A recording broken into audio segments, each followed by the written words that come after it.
We have history in the studio today. The first ever middleweight champion of the world from Australia, Robert Whittaker. Look at you.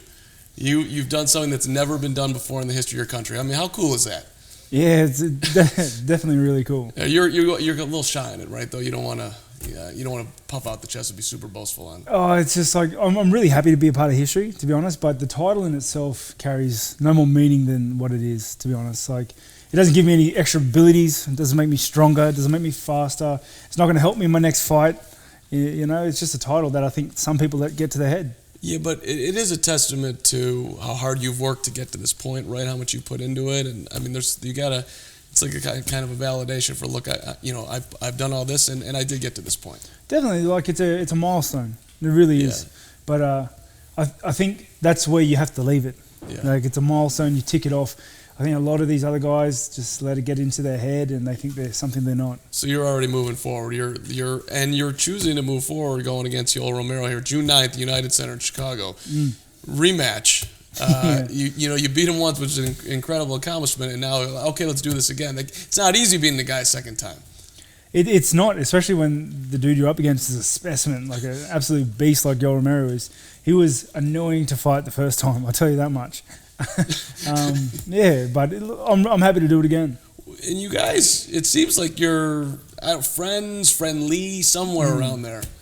I think he just really does represent elite athletes to the core, and he's a humble, respectful guy, and that's all I could ask for in a fellow warrior and a fellow fighter is just respect and honor, and he has integrity behind it.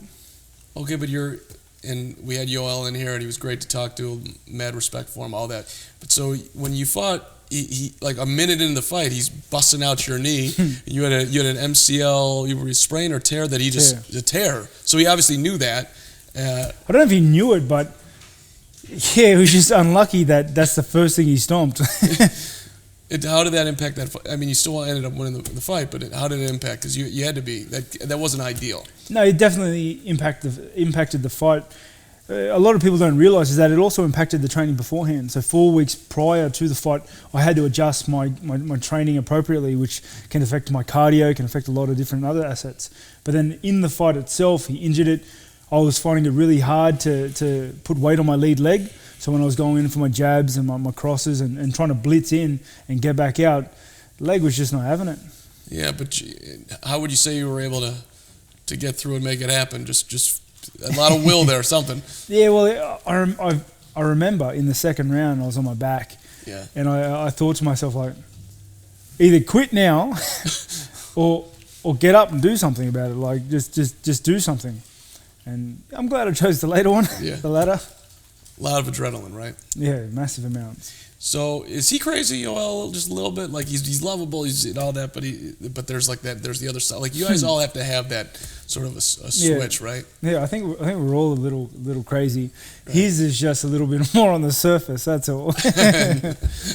And that's sometimes you can't hide it. So I've heard you talking about this. You had a press conference the other day. You're hyper focused on this fight and nothing else. Like this is you're kind of tunnel vision. June 9th, here we go, and whatever comes after that, we'll figure it out then. Yeah, I'm a single target sort of guy. Yeah. So all my focus and all my interests are in June 9, and that's it.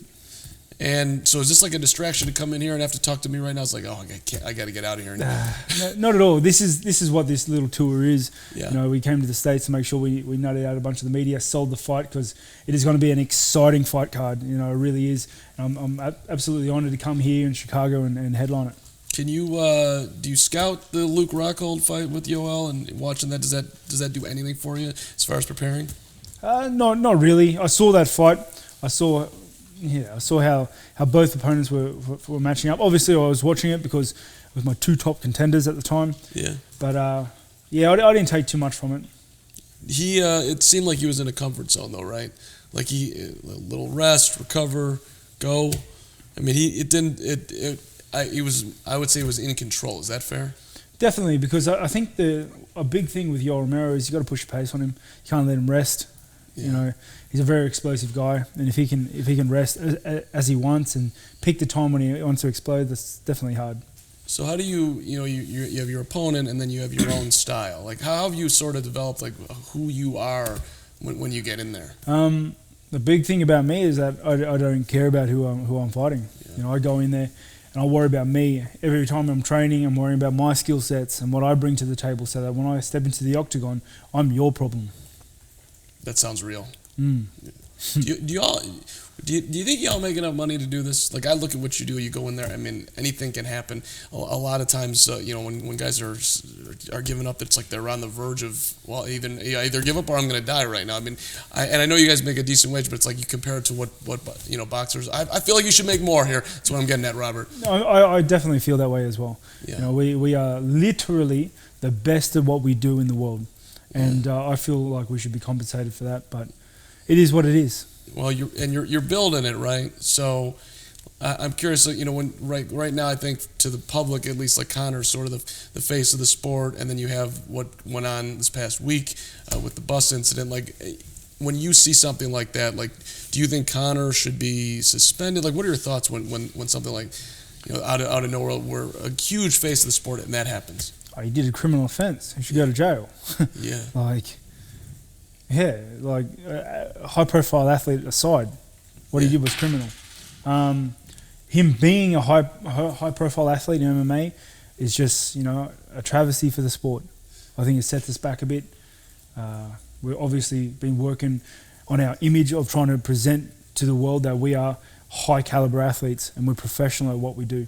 And it doesn't look that way. So it's kind of, when you see something like that, it pisses you off. Like, hey, man, you're representing us. It makes me sad. Yeah. Like, I wasn't in the bus, so I'm not angry. Right. But it makes me sad to see that people can do things like that. And the talk, at least in the media, who maybe are just speculating, guessing, it's like, well, this has got to be a publicity stunt. He has to be doing. There's got to be calculated. But did you have that thought at all? I don't care what it is. Yeah. You damaged property, you injured people. Like, you injured humans. I don't care what sort of stunt it was. I don't care if it was a gag, if it was an April Fool's joke. You hurt people. Yeah. Let's talk about you go from welterweight to middleweight, and the whole cutting weight thing. Like, it seems, and I hear you guys talk about it. It seems painful. It was ruining your enjoyment of fighting, was it not? It was. So in the mindset of just making that change, what made you say, you know what, I'm going to do it. I'm going to go middleweight. It was one of those things. I always knew I would have to go up. It was just one matter of when, and I probably could have done it a couple of fights earlier, but in saying that, I needed those fights to realize other things in my life. When I started fighting, I was 18 years old, and I was, I think, smaller, growing into my adult body still, and then the weight cuts progressively started getting harder, and to the point where I was honestly hating the weeks out from the fight, hating the diet, hating the stress of having to make weight, and then the weight cut itself on top of that, which also became like a health liability. So, I made the decision to go up, and I've had, it's been much better. So, without giving away any secrets, what for a standard fighter to make weight, what does that look like a couple days out? Like, you're not eating, you're sitting in a steam room, just to be able to get in there and do it. It depends, how much weight you got to cut. But my last fight at welterweight, day of the weigh-in, I did about 16, 17 pounds. You lost 16, 17 pounds in one day? In the sauna. The morning of, hours earlier. And that was a nightmare. So you're just sitting there and just sweat out until you... Sweat out. So you're just bone dry and you walk out and stand on that scale? Yep. Are you throwing up from doing that? Does that go? There's no throw up to there's nothing left because you're also cutting your food down prior to that. There's nothing in you at that point. And so then you make weight, and then you're allowed to go and rehydrate and have the fight. So what's the point on some level? It's a very good debate. Okay. I'm glad you're at where you're at. I think it's better for yourself and for the fans. You don't want guys. You want them healthy. You want them having long careers, right? Oh, in a perfect world, everyone would fight at their prime weight, but then you'll get one guy that does it and has good results, and then another guy will be like, well, I should do that too, and then it starts all over again. The only way you can change it really is to introduce a multitude of more divisions. Right. That's not happening. Maybe could, okay. Who knows? There's been talk. I've heard talk through the grapevine, but we'll see. Gracie Jiu-Jitsu, you're coaching. You're what are you, a brown belt now? I'm a brown belt, Gracie Jiu-Jitsu. How far away are we from getting the black belt? Ages. I only just got my brown. Oh, okay. You enjoy it? I love it. Is it helping you as far as getting in the octagon? Definitely. You know, my mentality is to get at a high caliber across my skill sets. Always keep improving my skill sets across the board. You know, not focus or specialize on one aspect. So, yeah, I definitely find that the confidence in my jiu-jitsu brings me more confidence in my wrestling, which brings me more confidence in my striking. What are you most confident in? Striking, definitely. That's where I live. Yeah. So, and when you're coaching youngsters, people, you know, whatever they're super young to, I don't know what the range is that do you get a lot of enjoyment in giving back? Yeah, definitely. Like, obviously, if you compress like all my knowledge into one class, there's not enough time. Right. But I try to instruct the guys on things that I do personally that I find a lot of success in, and that they may find a lot of success. You know, it's not for everyone because my style isn't for everyone. Right. You know, I'm not really a guard player. Right. Did you pattern yourself after everyone? Did you pattern yourself after anyone when you were like, oh, you know, that's how I wanted to go about my business? No, not really. I've always just kind of been just for the love of combat. Yeah. Do you think MMA should be a Olympic sport? I asked Yoel the same thing. I won't tell you what he said until after you answer. Not really. I don't think so. Yeah. It's a mixture of a lot of the traditional sports which are already in the Olympics. Yeah. I think that's what makes it so dynamic and so exciting to watch. But it doesn't have the history really to be in the Olympics. Right. He agrees with you. He thought it was more like from a financial standpoint, to get people properly to be able to do it, be too big of an advantage for certain countries versus others. That was his take on it. So we started at the top. You're from Australia, but you were born in New Zealand. People like to bang you on this. Are you? Well, which one is it? Like us Americans, I don't understand. Like I know there's a difference, but it seems like, why can't we all get along here? Yeah, well, and that's the thing. I think it's just a bit of like the love of the true of just the rivalry, to be honest. Yeah. But I'm happy to call myself both. So what is like? How would you break down that rivalry? Like, do they say, hey, I'm not Australian because I'm like this? Well, like, what are they proud about, or how do they have like some superiority? I don't know. I don't even know how they do it. They just like Rob's Kiwi or Rob's Australian, and no, I'm both. You know, I'm happy to call myself both. If I had to play for a team, I'd probably slap on the green and gold, because if you look at my passport, my nationality says Australian. Right. You know what I mean? But I'm definitely proud of my Maori roots, my Māori roots, and Yeah, I see you love wearing the colors, right? Yeah, definitely. I love it. Most afraid of snakes, spiders, sharks. Just stop there, spiders. I hate spiders. Even a little, like, we talking like tarantulas, or what are we talking about? Like anything hairy, any bug that I can't identify and that looks mean. But you're Robert Whittaker. You can't be afraid of a spider. I don't care. I hate bugs. All bugs. I hate grubs. I hate centipedes, millipedes, all of them. They're terrible. So you don't hang out in the outback too much? Nah, definitely not. No way. I don't even do my own gardening. I got my in-laws for that. Well, that's a good job right there. Yeah. Well done. Australian football, I believe you guys call it the footy, right? Versus American football. Yeah, like I've never been a big supporter of AFL, like the Australian football. I play rugby league. That's a big game back home. So right. Rugby league, definitely. You played it, right? Yeah. That was what I was most into when I was younger. So you would rather watch that than, I don't know, Tom Brady and company? I've never seen a game of NFL. You've never seen the NFL game? No. Wow. Sorry. No interest. They don't air it on normal TV back home. Really? I live on the other end of the world, and it's not promoted there or anything. They don't even promote the NFL in Australia. That seems like that's unbelievable. I don't think so. Wow. So okay, you don't even know what you're missing, and you're basically missing nothing. Yeah. Okay. I guess. Were you trying to be a pro? Yeah. Like when I was younger, when playing footy. Yeah, definitely. Yeah. And I was better at football than I was at fighting. Really? Yeah. What It's one happened? of those things. It got to a turning point, a fork in the road where you have to kind of pick one or the other. And, as much as I like team sports, I don't like relying on everyone else. Uh-huh.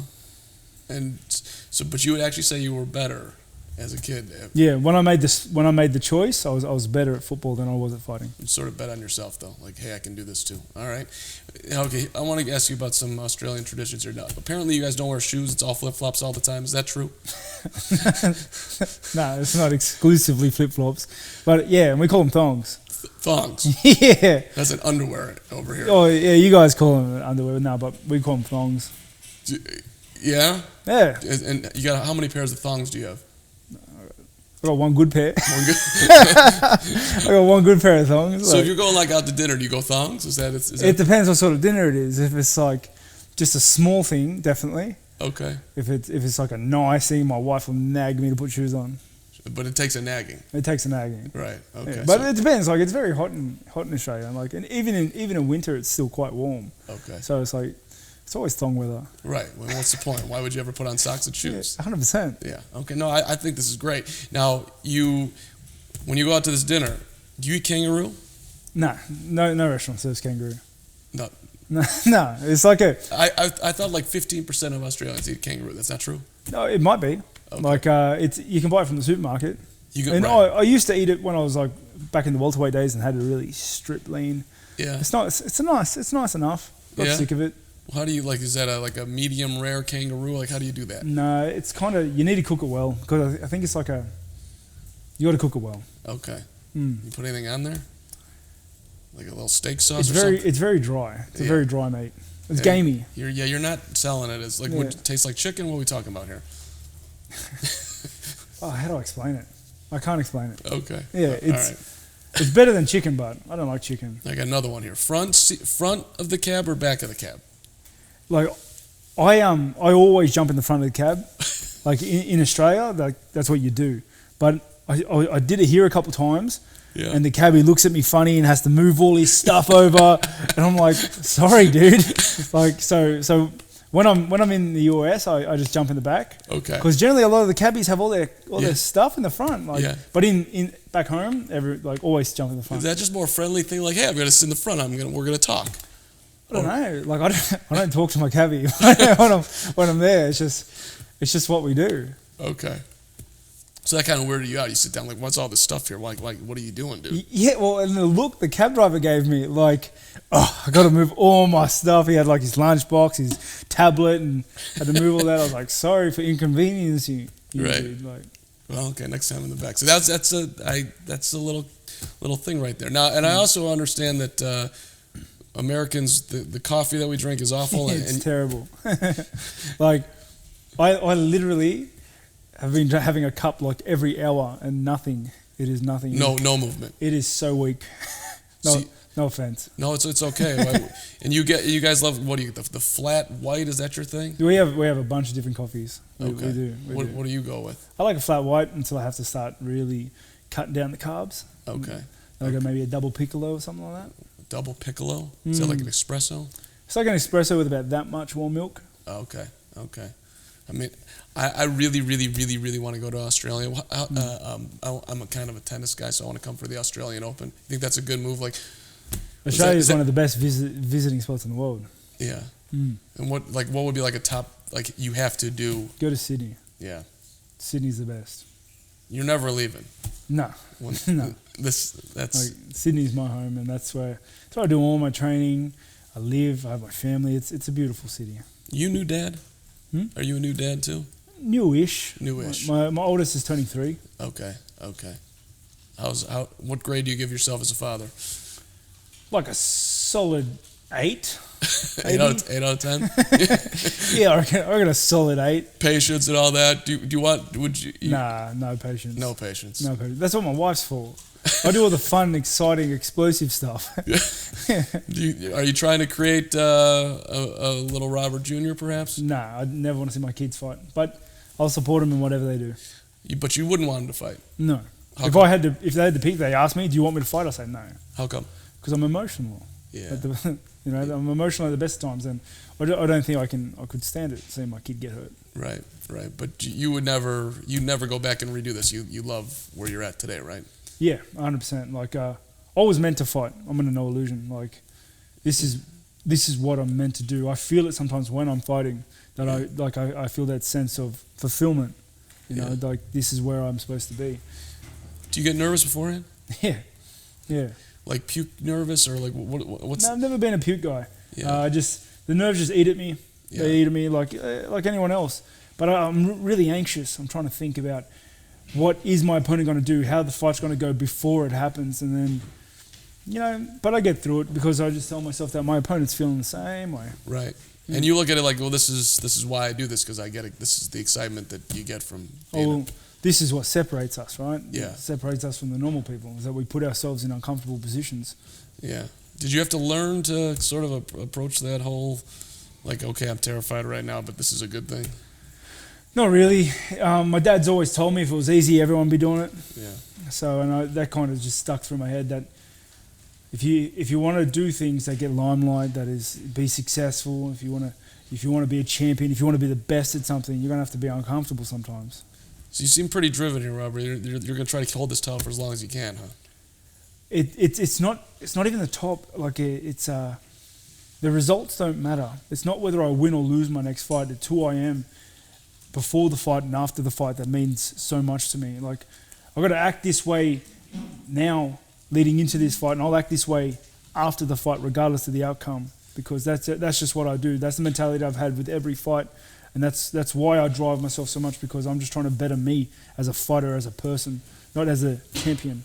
So to me that sounds like you're a process guy. You're a journey guy. You love the everyday and you have to. There's too much of it. Yeah. I think that's really cool. All right, UFC 225, Saturday, June 9th. Don't give anything away here, but how are you going to win it? I've got 25 minutes to finish this guy. Yeah. And I'm going to try. Trust me. Yeah. Well, Chicago's looking forward to it, and a pay-per-view as well. Sports. It's a big moment for a pay-per-view for you guys coming up on June the 9th. For, I believe, the first time at your level, correct? Yep. So that's awesome. Yeah, I'm looking forward to it. I really am. It's headlining in Chicago. It's an honor, and I really am looking forward to it. First time in the city, this trip, and I absolutely love it here. I'm really looking forward to a good venue, good crowd. You gonna take a picture in front of the Michael Jordan statue? I already have. Okay. That's important to me. It is. Just look up at the banners right there. Just loses that little. Yeah. Love MJ. Yeah. Robert, great to see you. Great to meet you, and best of luck on the 9th. Pleasure, mate. Thank you for having me. Robert Whittaker.